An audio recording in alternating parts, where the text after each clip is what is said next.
মই আশা কৰো আমি ইয়াতে যিমান মানুহ আছো আশা কৰো আমি 90% মানুহ নামাজি।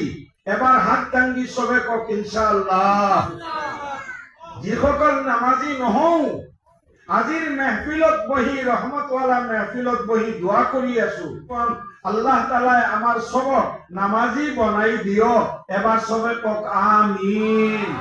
মোৰ ভাইসকল, নামাজেই হৈছে ইমানৰ পিছত মূল হাতিয়াৰ। নামাজ হৈছে আমাৰ বাবে মূল। এইটোত যদি হৈ যায় ভুল, তেতিয়া কেতিয়াও গছত নধৰিব গোলাপৰ ফুল, বাজি থাকিব গোটা জীৱন ফাটা ধুল।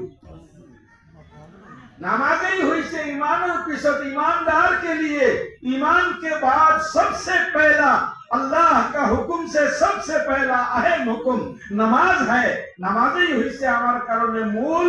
এইটুক যদি হৈ যায় ভুল, কেতিয়াও গছত নধৰিব গোলাপৰ ফুল, ঘাটে ঘাটে হৈ থাকিব ভুল আৰু বাজি থাকিব দুনিয়াত আৰু আখিৰাতত দুয়ো জাহানত বাজি থাকিব ফাটা ধুল। এইটো হৈছে আমাৰ ভুল। আমি নামাজ পড়িম। এবার জোরে কক ইনশাআল্লাহ। সবে কক ইনশাআল্লাহ। 90% মানুষ আজির যুগত নামাজি আলহামদুলিল্লাহ। আল্লাহ পাক পরবর্তীকার আলমে 100 আল্লাহ তাআলা নামাজ পড়িবলৈ তৌফিক দান করক। নামাজ এনেকা একটা হাতিয়ার আল্লাহ তাআলা দিছে মোর ভাই সকল। কোনোবাই বুঝি পাও, কোনোবাই বুঝি নাপাও, অবহেলাত নামাজ এৰি দিও। নামাজ এনেকা একটা হাতিয়াৰ। আল্লাহ পাক পৰবৰ্তীকাৰ আলমৰ লগত কথা বতৰা কৰাৰ এটা সুযোগ। আল্লাহ ৰাসূল সাল্লাল্লাহু আলাইহি ওয়াসাল্লামে ফৰমাইছে আস-সালাতু মিৰাজুল মুমিনিন। নামাজ হইছে মুমিন মুমিনাতৰ কাৰণে মেৰাজ। আল্লাহৰ লগত কথা বতৰা কৰাৰ এটা সুযোগ আল্লাহ তাআলা দিছে।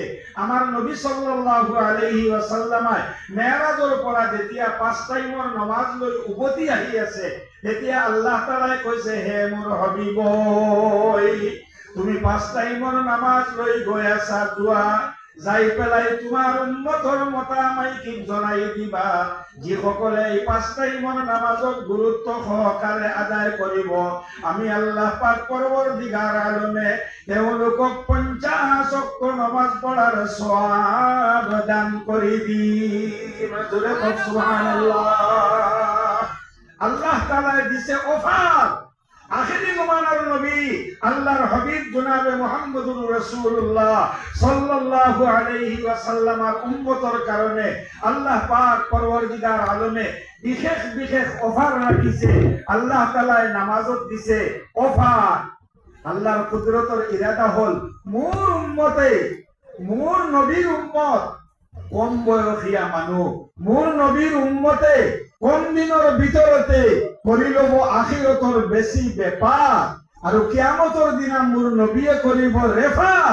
আৰু মই আল্লাহ পাক পৰৱৰ্তীগাৰ আলমে উইদাউট হিসাব সিহঁতক জান্নাতত কৰি দিম ট্ৰান্সফাৰ। জোৰে কক সুবহানাল্লাহ।